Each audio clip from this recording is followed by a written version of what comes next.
Hi there guys, I've got an impromptu video for you, and this one courtesy of a very nice guy at a garage who was going to be coming out to recover me, but phoned me with a useful tip which worked a treat.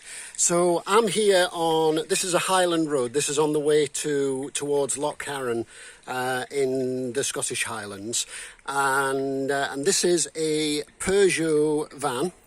Same as the one in my other video about the resetting the service light. As you can see, we're on a single track road with passing places. I was on the way back from transporting somebody back to my unit and pulled into this passing place to let a HGV come past the opposite direction.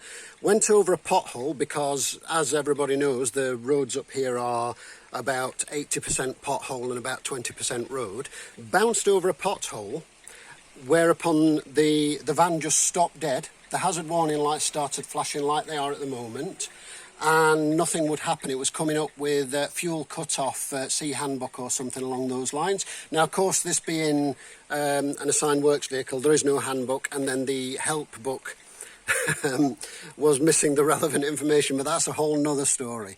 So anyway, I called for the relevant assistance to get someone to come and recover me, because I'm in this vehicle which I don't use day to day. Arranged for a recovery, and then the nice guy at the garage gave me a ring and he said, I just want you to try something. Said, open up the passenger door, which you can see is here like so. This is also where your bonnet release is, and you scoot under here, which is your glove box. And underneath your glove box here, and it's going to be a wee bit dark, so my apologies, because this is going to be a little bit dark and tricky to see. Come on, focus for me. There we go. So let's brighten that up a little bit for you.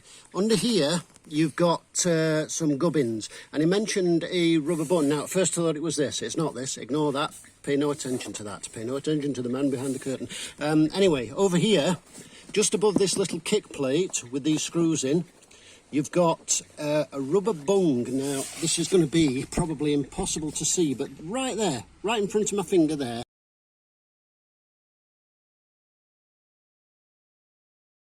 is a rubber bung, like the kind of thing for those guys who remember the windscreen washers that were a rubber bung on the floor. And what you do is you put your finger in there and you press down on the rubber bung and it goes click. Now, I've already done it, so obviously it's not going to do it again. Let me refocus that. And then what you do, once you've done that, is you climb back in, at which point when you turn your key, it should fire up as normal, like so. And once it's fired up as normal, like so, it's coming up with a check engine, because obviously I've just reset a fault. But it will start up and your hazard warning lights will stop flashing. Hopefully that's going to be useful to some of you out there.